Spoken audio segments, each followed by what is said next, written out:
Na semana passada eu falei numa visita aos arquivos da RTP. E cá estamos, como vêem, estamos num arquivo, simplesmente guardam-se aqui cerca de 140 mil horas de emissão. Os filmes que estão nestas caixas, ao todo, representam 140 mil horas. O tempo que demorava a ver era esse mesmo, portanto, 140 mil horas. Para terem uma ideia do que isso é, são 15 anos. Daqui a 15 anos, 24 horas por dia, teríamos conseguido visionar todo este material. Como é claro que isso não é possível, eu não disponho de 15 anos, resolvi fazer um resumo dos principais acontecimentos do mundo durante os 40 anos que dura a RTP e ir incluindo nesse resumo as imagens que aqui se encontram. Bom, naturalmente que a história registra muitos tipos de mudanças, não só as políticas, mas as culturais, as sociais, as económicas, as tecnológicas, agora as ambientais, e tudo isso é história e tudo isso está aqui. Eu é que, por uma questão de tempo, vou limitar-me a falar daquilo que considero as grandes mudanças políticas. E para mim, talvez a mais importante de todas seja aquilo a que se pode chamar o fim do tempo das hegemonias. O tempo das hegemonias é o tempo em que uma potência podia dizer às outras: aqui quem manda sou eu, e as outras tinham de acatar. Bom, todos sabem que nos princípios do nosso século, quem mandava realmente na Europa e numa grande parte do mundo eram os ingleses. Era a esquadra de Sua Majestade. Isso durou até que, em 1914, aparecem os alemães a disputar à Inglaterra o papel de primeira potência europeia. E é assim que se dá a Primeira Grande Guerra Mundial, a Guerra de 14-18. A Inglaterra e os seus aliados ganharam, mas para ganhar tiveram de pedir o auxílio à América. E quem realmente passa a ser a potência que manda na Europa e numa grande parte do mundo, depois da Primeira Grande Guerra e até à Segunda, são os americanos. É a esquadra americana. Devo-lhes dizer que a Segunda Grande Guerra Mundial tem exatamente a mesma origem. É uma luta pelo domínio do mundo. É claro que na Europa e na América mandavam os americanos, mas no Pacífico, naquela imensidão, quem é que mandava? Eram os americanos ou eram os japoneses? Essa era a grande questão em aberto e, como sabem, isso desencadeia a guerra do Japão à América. Essa guerra foi uma guerra terrível, teve um fim terrível. A história já nos tinha ensinado que uma cidade demora séculos a fazer. Roma e Pavia não se fizeram num só dia. Mas o que ali se aprendeu é que uma grande cidade pode demorar um segundo só a destruir. Bom, e depois de uma coisa daquelas, claro que quem mandou no mundo foram os americanos. Os alemães nunca se resignaram à derrota que lhes foi infligida pelos aliados em 1918 e 20 anos depois dessa derrota foram arranjar um cabo para pedir a desforra, um cabo chamado Adolf Hitler. E o cabo ia ganhando a guerra. Eu acho mesmo que se não fosse aquela estupidez e aquela ferocidade com que ele perseguiu os judeus, era capaz de ter ganho.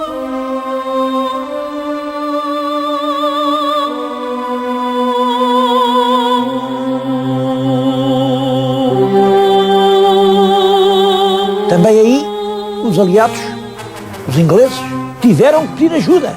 E agora vão pedir ajuda, por um lado, à América, por outro lado, aos russos. E voltaram a ser os aliados quem ganhou a guerra. Penso que os verdadeiros vencedores da Segunda Grande Guerra Mundial são os russos e os americanos. E isso cria uma situação difícil, porque ambos ganham. Mas americanos e russos têm projetos completamente diferentes para oferecer ao mundo.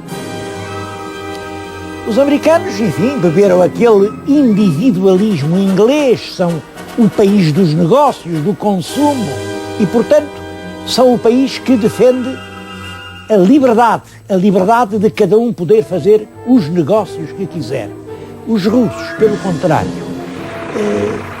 herdaram um coletivismo que vai até à pré-história.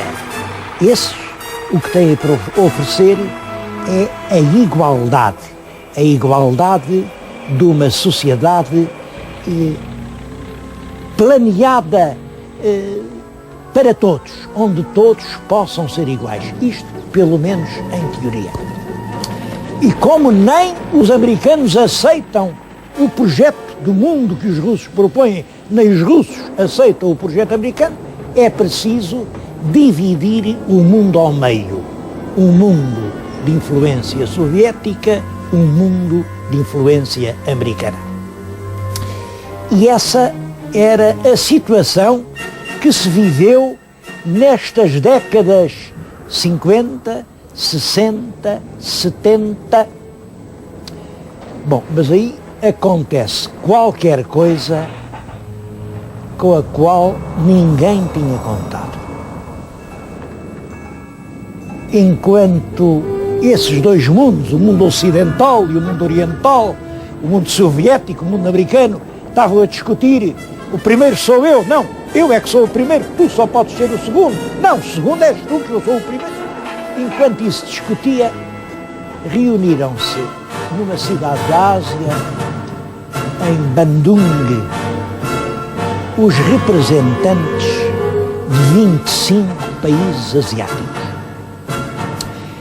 Nessa reunião, condenou-se sem qualquer reserva o colonialismo, quer fosse soviético, quer fosse americano, quer fosse socialista, quer fosse capitalista. E, de certo modo, em Bandung foi como se dissesse: vocês discutam lá quem é primeiro, quem é segundo, e a nós podem chamar terceiro mundo à vontade. Terceiro, porque nós somos o primeiro, sob o ponto de vista da população que aqui vive. 55% da população do mundo está nos nossos países. Nós somos o primeiro, sob o ponto de vista do sofrimento e da fome. Em parte nenhuma do mundo se passa tão mal como aqui, mas nós também somos o primeiro, sob o ponto de vista dos votos na Assembleia Geral das Nações Unidas, e, portanto, o que nós não votarmos não pode ser recebido. Eu penso que essa aparição de um terceiro dialogante no grande palco do mundo é o facto decisivo da história destes últimos 40 anos. Reparem, os Estados Unidos perderam logo a seguir a guerra do Vietnã, que era na Ásia, e perderam-na porquê? Porque o tal terceiro mundo se solidarizou com o Vietnã. Em 1964, a China, que liderava o terceiro mundo, já tinha a bomba atómica. Agora não eram só os russos e os americanos. Era preciso também contar com a bomba que ninguém sabia para que lado os chineses a iam atirar. E é isso que permite ao mundo ficar mais livre. Reparem, Fidel Castro, que nasce na América, lidera na América um movimento em nome da independência e da liberdade de povos que aspiram por ela desde o tempo dos reis castelhanos. Fidel Castro escolhe o mundo a que quer pertencer e declara-se um homem do terceiro mundo. Eu penso que foi realmente essa alteração radical nas forças que provocou a mudança de tom no discurso leste-oeste. Até aí falava-se em Guerra Fria.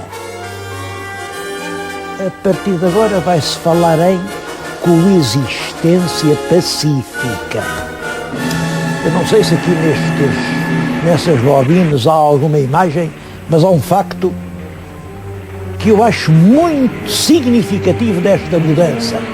É que em 1964 se estabelece uma linha telefónica direta entre a mesa do presidente dos Estados Unidos e a mesa do chefe do governo na União Soviética.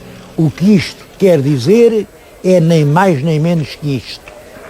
É a falar que a gente se entende. Bom, e é nesse mundo que nós agora vivemos. O mundo onde a paz está pendurada num gancho do telefone. Enquanto o mundo se dividia em três, com as capitais em Moscou, em Washington e em Bandung, ou qualquer parte da Ásia, não sei onde, qual era o destino da Europa? Aí está uma bela questão. Qual era nisso tudo o papel da Europa? A questão do papel da Europa tinha preocupado muita gente. Logo a seguir à Primeira Guerra Mundial, o estadista francês Aristides Briand falou nos Estados Unidos da Europa. Os Estados Unidos, aí toda a gente sentiu a pele arrepiar-se. Ainda mais Estados Unidos. Bom, mas no fim da Segunda Guerra Mundial, outro estadista, Churchill, voltou a dizer a mesma coisa, embora de uma forma muito mais bonita.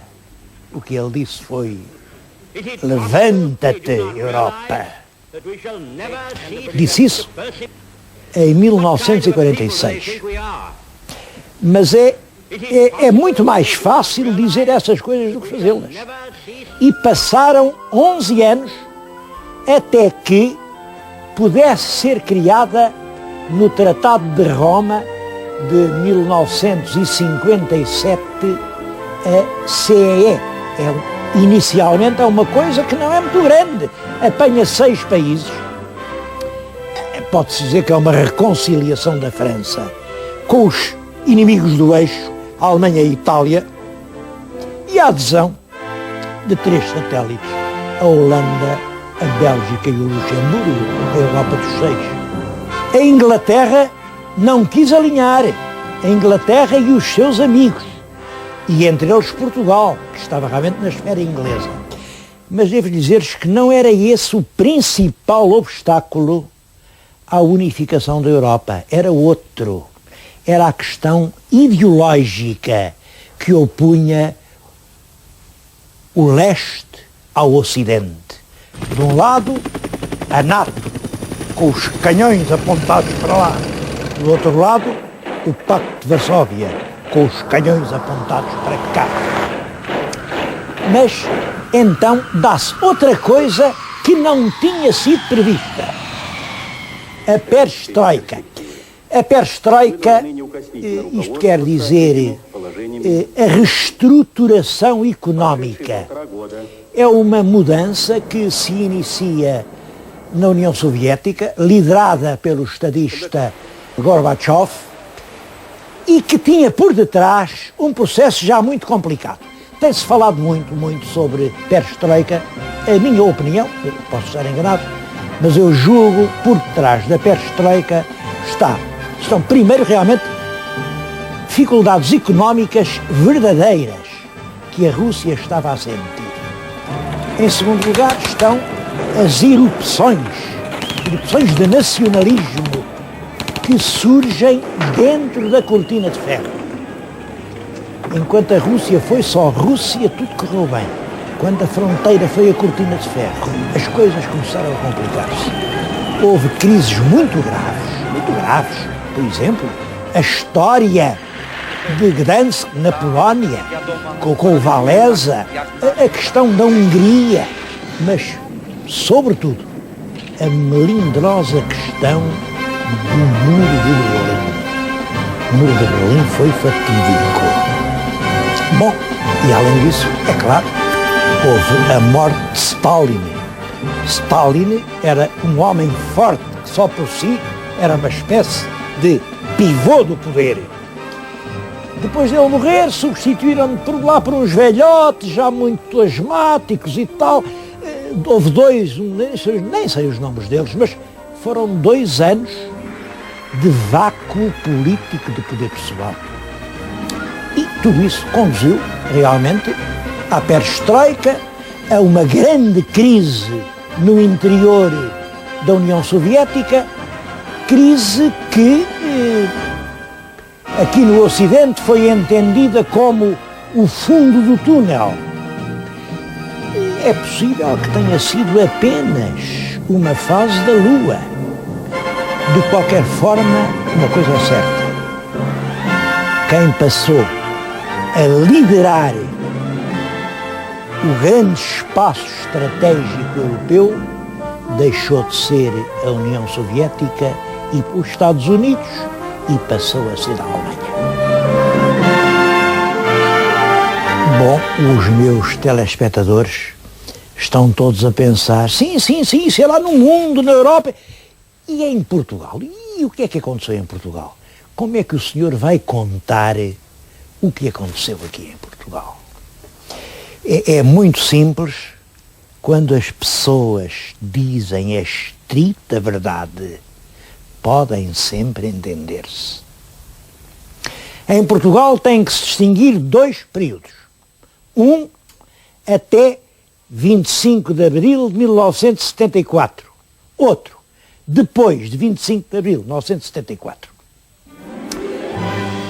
Até ao 25 de abril funciona em Portugal um regime que, por um lado, é um regime autoritário, dá o privilégio do poder ao Executivo. Por outro lado, é um regime anticomunista e, por outro lado, é um regime nacionalista com um projeto nacional próprio.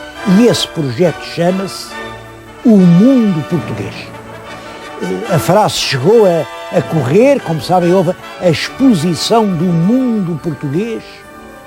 Ora bem, estas 3 características tiveram este efeito. O facto de ser um sistema autoritário alienou ao regime a simpatia de uma grande parte da burguesia e da classe média que estão sempre interessadas nas suas liberdades, designadamente nas suas liberdades de fazer negócios. Por outro lado, o facto de ser um regime anticomunista e que fiscalizava estreitamente as atividades sindicais alienou ao regime a simpatia das camadas trabalhadoras interessadas, como é natural, na situação de vida dos trabalhadores. Por fim, o facto de ser um regime nacionalista interessado na construção do mundo português, valeu ao regime a hostilidade aberta do terceiro mundo, que naturalmente estava interessado na independência daqueles espaços que Portugal dizia serem províncias suas e que levaram até lá uma guerra de guerrilhas que durou 13 anos. Por isso, o movimento dos Capitães de Abril foi apenas o elemento detonador de uma situação geral. No 25 de Abril, olhem para o Carmo, vejam o Carmo, é realmente um movimento militar, mas apenas 8 dias depois, no 1º de Maio, é evidente que é um grande movimento com uma larguíssima base de apoio popular. Ora bem, tudo isto está contado nestas caixas. Tudo isto. Estão as pessoas. Salazar, os seus 40 anos. Franco Nogueira, que é um dos grandes obreiros do mundo português. Marcelo Caetano, ligado à Primavera Marcelista. O general Spínola. Olhem duas imagens. Aqui toma posse. Ali renuncia. O general Costa Gomes foi o árbitro num desafio muito difícil. Otelo Saraiva de Carvalho, Vasco Gonçalves, líder da esperança num período conturbado, Sá Carneiro, o general Ramalhianes, Freitas do Amaral, líder de um partido, o Dr. Pinto Balsemão, Cavaco Silva, esteve à testa do governo durante 10 anos, o engenheiro Guterres, que está agora, Jorge Sampaio, o Dr. Mário Soares. Eu deixei o Dr. Mário Soares para o fim e não é que ele seja o último, é que lhe quero prestar uma especial homenagem. A este homem se devem 10 anos de uma presidência aberta e exemplar. É claro que estão as pessoas, mas não só as pessoas, estão também os grandes episódios da vida nacional. Olha a ponte sobre o Tejo. Aquilo é a guerra em África. Veja o 25 de Abril no Carmo. Lá vai preso o Marcelo Caetano. Agora, no ambiente histórico dos Jerónimos, é a nossa entrada na CEE. Desfeito o sonho de império, era o único caminho que nós tínhamos.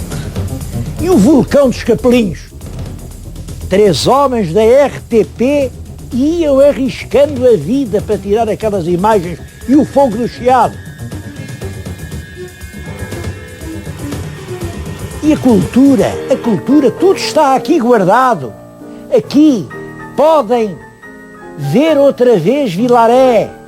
Uma guitarra diz coisas na voz eterna do fado.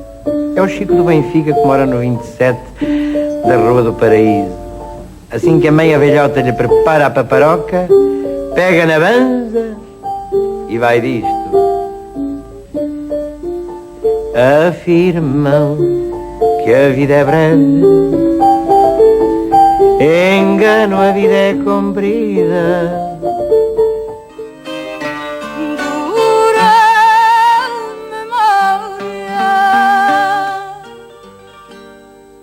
E a Amália?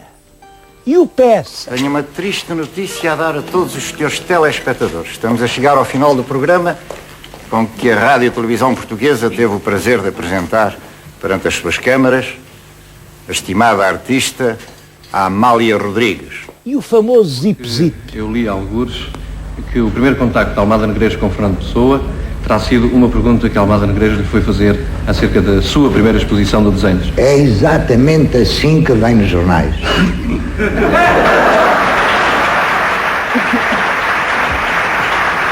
E os mais antigos ainda se lembram das charlas do Dr. Raul Machado. E o Vitorino Nemésio? Se bem me lembro, o Vitorino Nemésio nunca mais será esquecido. E uma atrai outra e cria outra. Assim também o operário, o operador, o manufator, o gestor. Não há gestores que cheguem, nem operários que cheguem. E a música com o António Vitorino de Almeida? O filósofo Kant admitia efetivamente a hipótese de haver uma estética meramente formal e, se eu seguisse aqui à letra a expressão onde há galos não cantam pintos, naturalmente não falava mais sobre o assunto.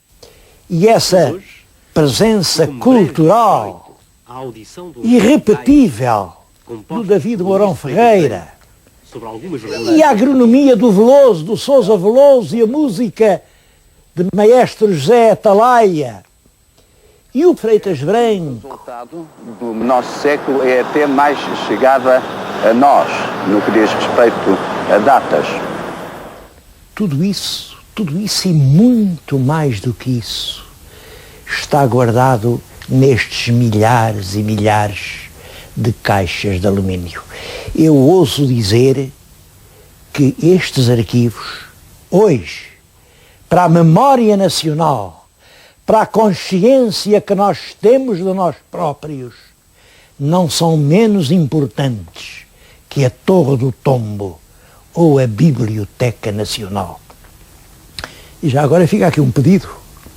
A RTP tem prestado grandes serviços ao país, pois que preste mais este, de acabar com estes arquivos um bocado provisórios e que faça o grande arquivo nacional da RTP, a memória de Portugal nos seus últimos anos.